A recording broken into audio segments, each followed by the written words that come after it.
डर। सोमनाथ जो एक कंपनी में काम करता था, उसे किसी भी चीज़ पर विश्वास नहीं था। भूत प्रेत को बस दिमाग की उपज मानता था। एक दिन उसकी कंपनी में कुछ काम ज़्यादा बढ़ गया, जिसके कारण उसे घर वापस आने में देर हो गई। वह अपने ऑफिस से देर रात को निकला। वह अपनी बाइक से था। कुछ दूर चलने के बाद उसकी बाइक खराब हो गई।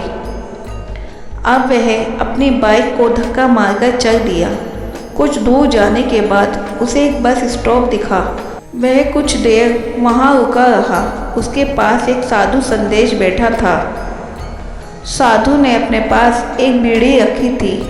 वह अजीब तरीके से उसे पी रहा था। सोमनाथ की एक आदत थी कि वह किसी से भी बात करना शुरू कर देता था। वह इस साधु से भी बात करने लगा। बात ही बात में सोमनाथ ने कहा, बाबा, मैं किसी भी भूत प्रेत को नहीं मानता हूँ, बस सब काल्पनिक बातें। साधु ने कहा, तुम भले ही भूत प्रेत को मानो या फिर ना मानो, लेकिन तुमने कहा कि भूत प्रेत नहीं होता है, ये सब कुछ होता है। इस पर उस सोमनाथ को हल्की सी हंसी आ गई। उसने कहा, भूत होता है तो हमें क्यों नहीं दिखाई देता है? क्या आप मुझे अभी भी कोई भूत दिखा सकते हैं? साधु को लग गया कि अब इसे ज़रूर भूत दिखाना होगा। साधु ने सोमनाथ को शमशान घाट की ओर चलने को कहा। फिर क्या था, दोनों शमशान की तरफ चलने लगे। उस लड़के को थोड़ा डर हुआ, फिर भी वह अपने डर को कम करके आगे बढ़ता जा रहा था। कुछ देर बाद वह शमशान घाट पहुंच गया। शमशान घाट में अभी कुछ लाशें जल रही थी। साधु एक ऐसा स्थान पहुंचा जहाँ कुछ समय पहले लाश जली थी।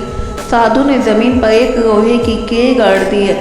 फिर उस साधु ने सोमनाथ से कहा, साधु ने जमीन पर एक लोहे का कील गाड़ दिया। फिर उस साधु ने सोमनाथ से कहा कि अब अपनी उंगली इसके ऊपर रखो। सोमनाथ ने कील पर अपनी उंगली रखी। फिर उस साधु ने अपने झोले में से 4 मोमबत्तियां निकाली और मोमबत्तियां फ्रेंड जलाकर लाइन से लगा दी और सोमनाथ से कहा, अब तुम आँख बंद कर लो। और उसके बाद सोमनाथ ने अपनी आंखें बंद कर ली। इसके बाद साधु जोर जोर से मंत्र पढ़ने लगा। अब सोमनाथ को हद से ज़्यादा डर लग रहा था। उसकी सांसें तेज हो रही थी। इसके साथ ही उसके हाथ पैर भी कांप रहे थे। फिर भी वे चुपचाप बैठा रहा। कुछ देर बाद साधु के मंत्र की आवाज़ बंद हो गई। सोमनाथ के मन में तरह तरह के विचार आ रहे थे। कुछ देर इसी तरह बैठने के बाद जब उसने अपनी आंखें खोली तो उसने अपने सामने एक अजीब, एक भयानक दृश्य देखा हो। जो उसने देखा उस पर उसे विश्वास नहीं हो रहा था, क्योंकि वहाँ पर कोई भी नहीं था। वह साधु भी गायब था। जब वह वहाँ से उठकर पीछे की तरफ मुड़ थोड़ा और चला तो उसने देखा कि वहाँ पर 4 आत्माएं हैं जो एक लाश खाए हैं। यह भयानक दृश्य देखकर सोमनाथ डर गया और उसने देखा कि वह साधु एक आत्मा है जो कुछ दिन पहले ही मर गया था। अब सोमनाथ को पसीने छूट गए और वह थर-थर कांपने लगा।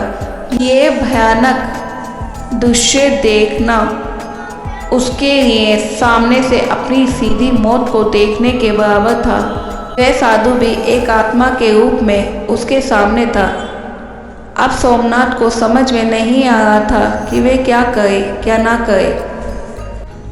फिर किसी तरह से उसने वहाँ से भागना शुरू कर दिया और भागते भागते वे शमशान से निकलकर सड़क की तरफ आ गया और सड़क पे वह अपने घर की तरफ भागने लगा। किसी तरह से उसने वहाँ से भागना शुरू कर दिया और भागते भागते वे शमशान से निकलकर सड़क की तरफ आ गया और सड़क से वे अपने घर की तरफ भागने लगा। घर की तरफ भागते वक्त उसे अपने पीछे से तरह तरह की आवाज़ सुनाई दे रही थी, जिसमें से कोई उसका नाम पुकार रहा था। सोमनाथ ने बिना रुके बिना पीछे देखे बस भागता चला गया और जाकर अपने घर में घुस गया। इधर अचानक सोमनाथ को हड़बड़ दड़बी में एकदम से घर के अंदर आते देखकर घर वालों को के भी होश उड़ गए। सोमनाथ पसीने में लथपथ था। उसके मुंह से कुछ भी आवाज़ नहीं निकल रही थी। गए माँ बाप भी बेतहाशा डर गए कि आखिर क्या माजरा है, क्या घटना हुई सोमनाथ के साथ जिस तरह से आज लौटा है।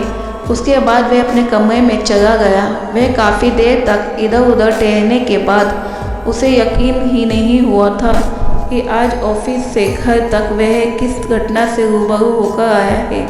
फिर न जाने किस वक्त उसकी आँख लग गई और वह सो गया। अगले दिन जब वह उठा तो वह उसी शमशान में था और वहाँ जहाँ पर उसने अपने आप को खड़ा देखा वहाँ उसे वही आत्मा दिखाई दी। इसके बाद सोमनाथ मानसिक रूप से बीमार रहने लगा।